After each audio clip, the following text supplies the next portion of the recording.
Welcome to r/slash Prorevenge, where an insufferable jerk goes to jail. Our next Reddit post is from Triton V8 Guy. Backstory: I'm part of a small, family-owned used car dealership. We have maybe 50 cars on the lot at any time, and our main business is subprime or people with less than perfect credit. We truly want to help people who can't afford to buy a new car or have the credit to buy from a new car dealership. We're actually very liked in our small community. So I recently had these customers. Let's call her wife and him husband. They're in their early 20s. They come into my store, and I like them. They seem like a nice young couple trying to start their lives out. They have two very sweet little girls, and they could just use a break. They've made some mistakes in their early lives, and they have less than perfect credit. I coach them on how to improve their credit, and they seem sincerely interested in fixing it, so I bust my butt to get them a loan, with the wife's mother co-signing on a nice third-row SUV. The wife is literally crying, hugging me, because every other dealer turned them down. Now, they're a little short on the down payment, so I take a check for the balance and we agree that I'll cash it on his next payday. This was mistake number one, but it's pretty common in this line of work. I forget about them until the next week when I drop the check at the bank along with other deposits. The next thing I know, I receive a notice that the check has bounced, along with a couple of NSF fees attached for me, and the check comes back. This is a dollar amount that's considered a first-degree misdemeanor in our state, just under a felony. I reach out to the wife to see what happened and how we can make arrangements to get this taken care of. The last thing I want to do is go after a young couple with two small kids. At first, the wife is a little shocked and insists the funds were pulled from their account, and I show them the picture of the NSF check. She understands and says that she can pay half in 2 weeks when she's paid again, and in another 2 weeks pay the other half. I agree to this and just take them on their word. This was mistake number 2. A couple of weeks roll by and I don't hear from the wife or the husband, and now I'm thinking that I've been taken for a ride. They're ignoring my calls and texts. You get the point. I get a call from the bank, and I came to find out that they haven't made their first payment either.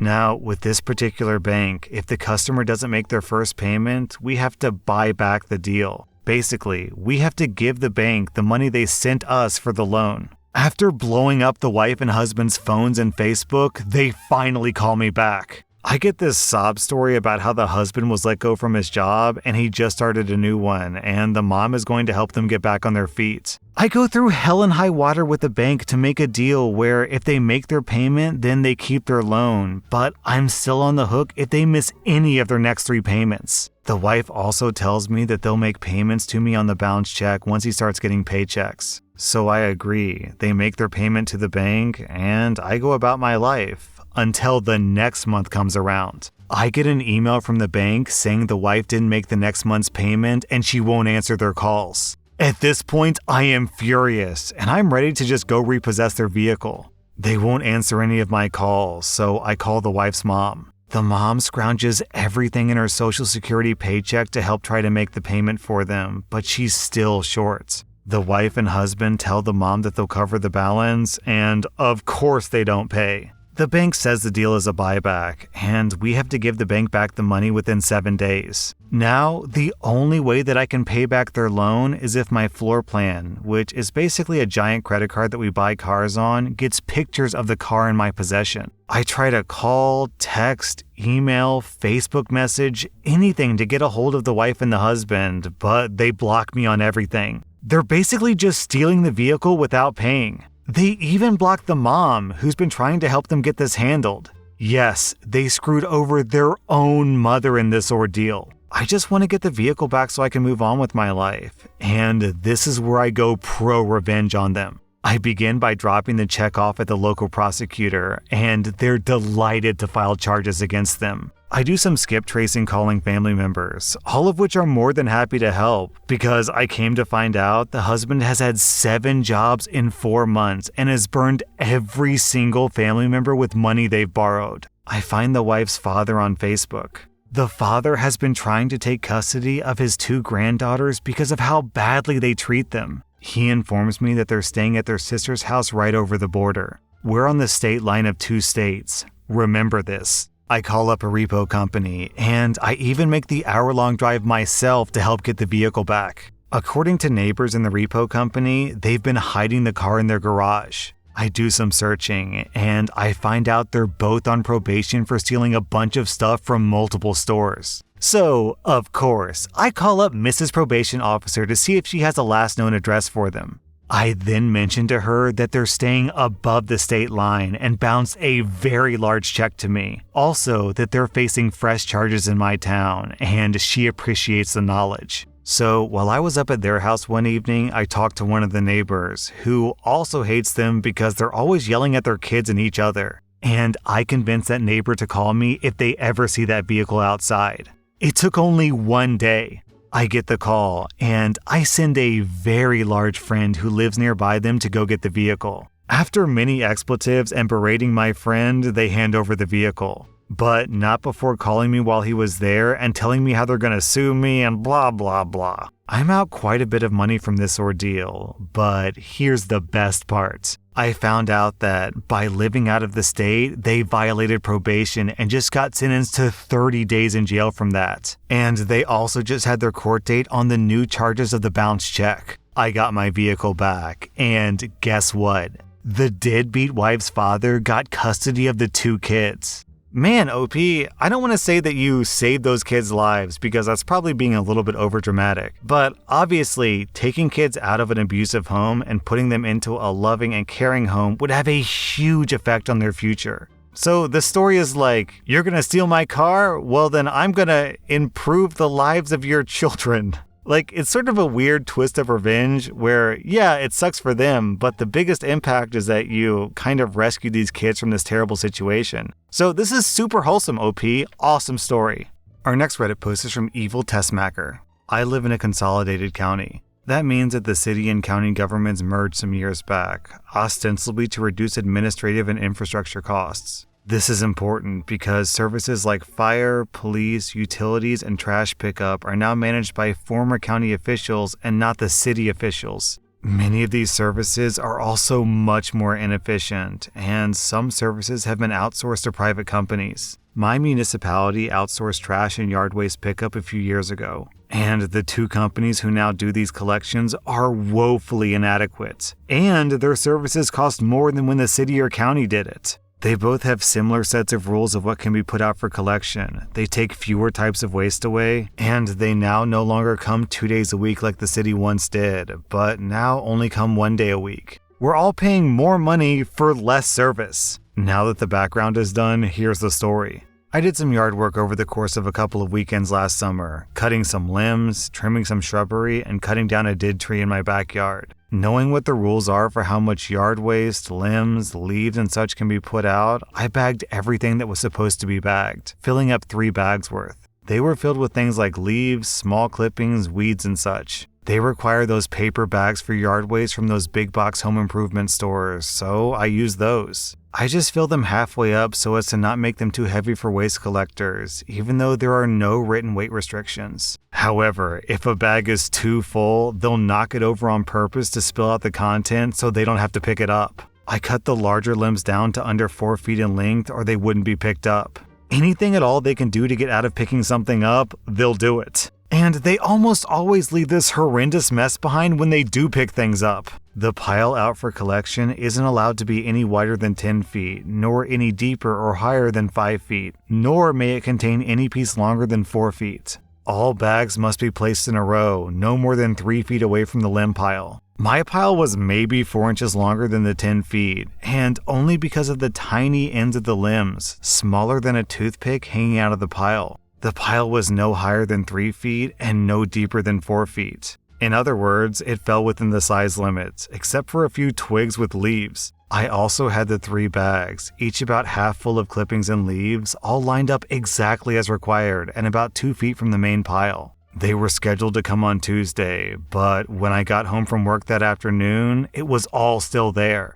There was a pre-printed notice on my door that my pickup exceeded the prescribed size limits, and the note said that I would be required to either pay a $250 oversized load fee or reduce the size of the pile by half to make it fit within the limit. This is where the revenge comes in. I had the next 2 days off, so the next morning, bright and early, I got out the hedge trimmers. I trimmed the ends of the pile back to exactly 9 feet in length. Afterwards, I carefully laid those trimmed bits on top of the pile. I went to the backyard, where the limbs that I hadn't trimmed up the week before were stacked for the following week's pile, and found 4 long, fairly straight limbs. I removed all the smaller limbs and leaves from these limbs, ending up with 4 moderately straight poles, each about 7 feet long. I marked 1-foot intervals on each pole in fluorescent orange paint and stuck them in the ground at the corners of a rectangle exactly 5 feet wide and 10 feet long. I got out the surveyor's tape and tied it onto and around the stakes at a height of 5 feet. This established a visual outline of the volume that I was required to stay within. I made absolutely sure that everything in the pile was completely inside the poles and below 5 feet in height. This required adding almost 2/3 of the remaining pile in the backyard to the stack out front to bring it up to 4 feet 6 inches in width, 4 feet 6 inches in depth, and 9 feet 6 inches in length. And no piece was longer than 46 inches. This pile was almost twice as much material as before, all within the 5x5 by 10 foot waste company mandates. I carried each of the 3 bags of clippings to the backyard and filled each of them as much as possible while still being able to fold over the tops and staple shut each bag. I also included smaller sections of the big limbs for added weight. The bags were now completely filled and weighed more than twice what they had before. I had to use the hand truck to get them out to the curb because they were so heavy. Oh, and all those extra clippings I generated filled up 2 more bags, so the total was now 5 bags, the company limit. I then went inside, called the company, and very nicely asked they come to pick up my yard waste since they hadn't done so on Tuesday. They agreed to send out a truck and crew and told me I would have to pay the fee.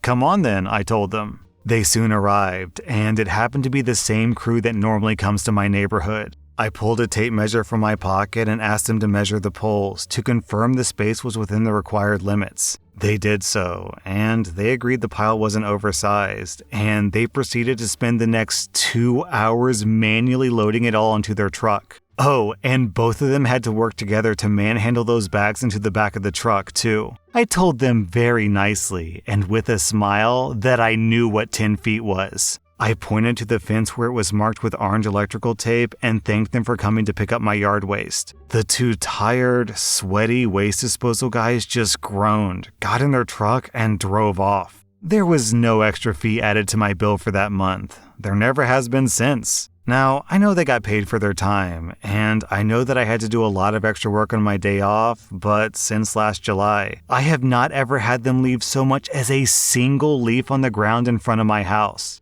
They had to actually do some hard work, with me standing there in shorts, smiling and drinking cold Gatorade while they were sweating. Our next Reddit post is from Crippled Bastard. I'm a regular at a bar. I don't have family and my roommate was out of town, so I went to the bar. I was having a good night. Then this mother effer showed up. Now, this dude and I don't have a lot of history in my mind. I was dating a girl 3 years ago. She cheated on me, I broke up with her. The whole relationship lasted 1 month. In my mind, that was the end of it. Shit happens, move on. The person she cheated on me with was this dude. Now, this dude was a weird person. I don't harbor any ill will. This guy, however, ran in very vaguely the same circles as me. He would occasionally see me at a bar or a party, and he would make it a point to say, "I banged that guy's girlfriend." Occasionally, I would have a party host saying, "Hey, that guy's worried about you fighting him." Or at a bar, someone would say, "Dude, are you gonna kick that guy's butt? Because he's asking people to have his back." I have zero interest in this guy. None. I just want to drink and have fun. What was weird about it was that he always introduced himself, and he acted like he remembered me from somewhere. I'd be like, "Yeah, you banged Jennifer." "Oh, how is she?" We stopped dating. You know, after you banged her. "Oh, well, good talk." And then the smug prick would pat me on the shoulder. This was pretty annoying. I dated this girl for all of 1 month. It didn't even blip on my radar as a serious relationship. Except this guy would show up every now and then and remind me that he banged a girl that I was dating. So I'm at this bar hanging out with some vets swapping war stories. And here comes this douchebag.